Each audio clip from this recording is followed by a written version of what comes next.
जोहार झारखंड वासियों। आज है 1 मई 2023 और 1 मई 2023 से झारखंड से जितने भी मुख्य और प्रमुख खबरें हैं वो आज के इस वीडियो में आप देखेंगे और सुनेंगे। झारखंड के मनरेगा कर्मी 1 मई से शुरू करेंगे पद यात्रा। राज्य के मनरेगा कर्मी 1 मई को अंतर्राष्ट्रीय मजदूर दिवस पर सोमवार को अपनी लंबित मांगों के लिए पद यात्रा करेंगे।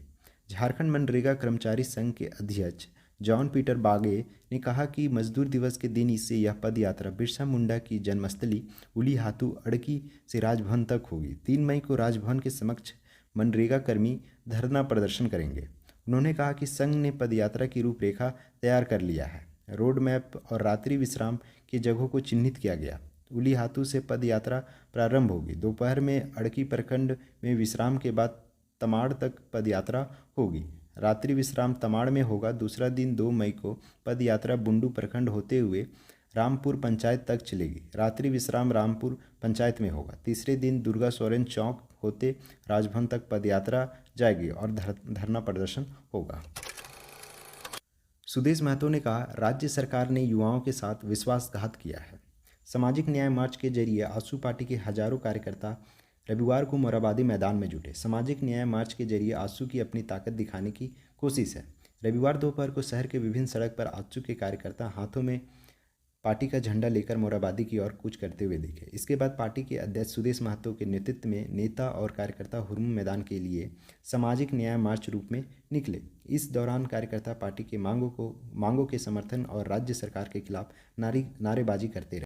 आजसू पार्टी ने राज्य सरकार पर दबाव बनाने के लिए इस सामाजिक न्याय मार्च के जरिए 7 सूत्रों की मांग रखी है, जिसके तहत खतियान आधारित स्थानीय एवं नियोजन नीति, जनजातीय जनगणना एवं पिछड़ों को आबादी अनुसार आरक्षण, पूर्व में जो जातियां अनुसूचित जनजाति की सूची में थी उन्हें पुनः अनुसूचित जनजाति में शामिल करना, सरना धर्म कोड, बेरोजगारों को रोजगार, झारखंड के संसाधनों की लूट बंद करने तथा झारखंड आंदोलनकारियों को सम्मान देने की मांग की है। अध्यक्ष सुदेश महतो ने कहा कि हेमंत सरकार ने अपने 3 साल के कार्यकाल में सबसे ज़्यादा झारखंड के युवाओं के साथ विश्वासघात किया है। 2 मई को होगा 80 उत्कृष्ट विद्यालयों का उद्घाटन। 2 मई को सीएम हेमंत सोरेन राज्य के 80 उत्कृष्ट विद्यालयों का शुभारंभ करेंगे। उद्घाटन कार्यक्रम की रूपरेखा तय हो चुकी है। उद्घाटन कार्यक्रम ठाकुर विश्वनाथ सहदेव उच्च विद्यालय धुरवा रांची में होगा। इसके साथ ही इन स्कूल ऑफ एक्सीलेंस में पढ़ाई शुरू हो जाएगी। स्कूली शिक्षा एवं साक्षरता विभाग की ओर से इन स्कूलों में एडमिशन की प्रक्रिया शुरू कर दी गई है। हजारीबाग सहित अन्य जिलों के स्कूलों में एडमिशन का विज्ञापन जारी कर दिया गया है। जून से इन स्कूलों में पढ़ाई शुरू हो जाएगी। स्कूल ऑफ एक्सीलेंस में एडमिशन के लिए 7 मई तक आवेदन लिए जाएंगे। यह आवेदन पूरी तरह से निःशुल्क होगा। इसके बाद 8 से 10 मई तक आवेदनों की स्क्रूटनी होगी। JSBCL झारखंड में आज से बेचेगी शराब। वित्तीय वर्ष 2022-23 में राज्य में शराब बेचने के लिए चयनित प्लेसमेंट एजेंसी की कार्य 30 अप्रैल को समाप्त हो गई। नई एजेंसी को 1 मई से शराब बेचना है, लेकिन झारखंड राज्य बेवरेज कॉरपोरेशन लिमिटेड को सभी 24 जिलों में नई प्लेसमेंट एजेंसी नहीं मिली। ऐसे में जिन जिलों में प्लेसमेंट एजेंसी नहीं मिली है वहां जिले के उत्पाद अधिकारियों की देखरेख में शराब बेची जाएगी, जहां पुराने दैनिक मानदेय वाले सेल्समैन की मदद से शराब बेची जाएगी। दरअसल राज्य में शराब बेचे जाने के लिए 24 जिलों को 10 जोन में बांटा गया है। इसके बाद प्लेसमेंट एजेंसी के चयन का टेंडर निकाला गया, लेकिन 2 जोन के 5 जिले के लिए ही प्लेसमेंट एजेंसी मिली। शेष 8 जोन के लिए 19 जिले के लिए प्लेसमेंट एजेंसी का चयन नहीं हुआ। ऐसे में अब इन 8 जोन के 19 जिले में पुरानी व्यवस्था के तहत झारखंड राज्य बेवरेज कॉरपोरेशन लिमिटेड शराब बेचेगी। झारखंड के सभी नर्सिंग कॉलेजों में JCECEB से होगा एडमिशन। झारखंड के सभी नर्सिंग कॉलेजों में एडमिशन के लिए JCECEB एडमिशन टेस्ट लेगा। इस टेस्ट के रैंक के आधार पर मेरिट लिस्ट तैयार कर एडमिशन लिया जाएगा। सभी कैटेगरी के स्टूडेंटों के लिए लिखित परीक्षा में पास करने के लिए पासिंग परसेंटेज लागू किया गया। वहीं संस्थान के 50% सीटों पर झारखंड सरकार का आरक्षण नियम लागू होगा। यह बदलाव झारखंड राज्य अंतर्गत नर्सिंग संस्थान के प्रबंधन, नामांकन एवं परीक्षा संचालन नियमावली 2023 के तहत की गई है। राज्य के सभी सरकारी, गैर सरकारी और PPP मोड में चलने वाली नर्सिंग कॉलेजों में एडमिशन के लिए Jharkhand combined entrance competitive examination board लिखित परीक्षा लेगी। इस परीक्षा में बेहतर रैंक करने वालों की मेरिट लिस्ट जारी की जाएगी। इस मेरिट लिस्ट के आधार पर संस्थान एडमिशन लेंगे। इस लिखित परीक्षा को पास करने के लिए सभी कैटेगरी के स्टूडेंटों के लिए पासिंग मार्क्स तय किया गया है, जिसके अनुसार सम्मान श्रेणी के स्टूडेंट्स को 40%, पिछड़ा वर्ग को 36.5%, अत्यंत पिछड़ा वर्ग को 34%, एसटी, एससी एवं महिला को 32% और आदिम जनजाति के लिए 30% और आर्थिक रूप से पिछड़े वर्ग के स्टूडेंट के लिए 40% अंक निर्धारित है।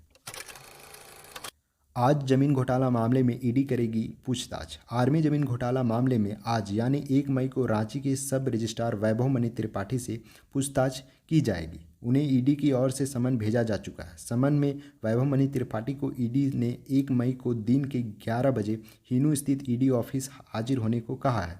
वहीं सब रजिस्ट्रार वैभव मणि त्रिपाठी के साथ आईएएस छवि रंजन से दोबारा पूछताछ की जाएगी। इस बार कारोबारी विष्णु अग्रवाल भी ईडी की रडार में, उन्हें भी ईडी ने हाजिर होने को कहा है। झारखंड में 1 मई से चलेगी समर स्पेशल ट्रेन। झारखंड में 1 मई से समर स्पेशल ट्रेन चलेगी। रेलवे ने गर्मियों के मौसम में यात्रियों को राहत देने के लिए कई स्पेशल ट्रेन चलाने की घोषणा की है। रेलवे ने झारखंड, बिहार और यूपी समेत कई रूटों पर समर स्पेशल ट्रेनों का परिचालन शुरू किया है, जिससे ट्रेन में सफ़र करने वाले यात्रियों को राहत मिलेगी। राष्ट्रीय ranking championship road speed skating की मेज़बानी करेगा झारखंड। रांची के खेलगांव मेगा स्पोर्ट स्टेडियम में पहली बार झारखंड की मेज़बानी में 1 जून से 5 जून तक चौथा national ranking championship road speed skating का आयोजन होगा। Roller skating association of Jharkhand के अध्यक्ष विकास सिंह ने बताया कि नेशनल स्तर के आयोजन में लगभग 1200 खिलाड़ियों की भागीदारी की संभावना है। इसमें 50 खिलाड़ी झारखंड के भी होंगे। अभी इस खेल में झारखंड के 450 रजिस्टर्ड खिलाड़ी हैं। Roller skating federation of India के इस आयोजन में राष्ट्रीय एवं अंतर्राष्ट्रीय स्तर के 30 से अधिक रेफरी एवं तकनीकी अधिकारी भाग लेंगे। राज्य के 1657 कंपनियों पर 272 करोड़ बकाया, सूची तैयार।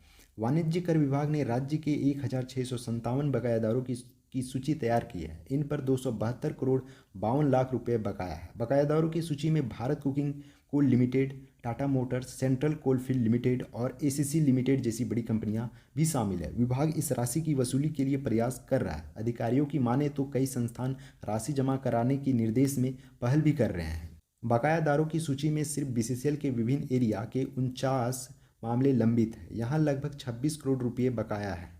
इस पैसे के सेटलमेंट की दिशा में प्रयास चल रहा है। इसके अलावा CCL, Tata motors, Nuvoco Vistas corporation आदि बड़े बकायेदार हैं। सीसीएल के 52, टाटा मोटर्स के 15 और नोवको विटास कॉर्पोरेशन के 24 मामले लंबित हैं। मामलों की संख्या के हिसाब से 3 बड़े बकायादारों में टाटा मोटर्स पहले, सीसीएल पिपरवार दूसरे और बीसीसीएल तीसरे नंबर पर है। झारखंड से आज की खबरें यहीं पर समाप्त होती है। आज है 1 मई और 1 मई को श्रम दिवस के रूप में मनाया जाता है। श्रम दिवस हमें याद दिलाता है कि श्रम की महत्ता क्या होती है और श्रमिकों के योगदान के बिना हमारी समाज सुचारू नहीं रह सकता।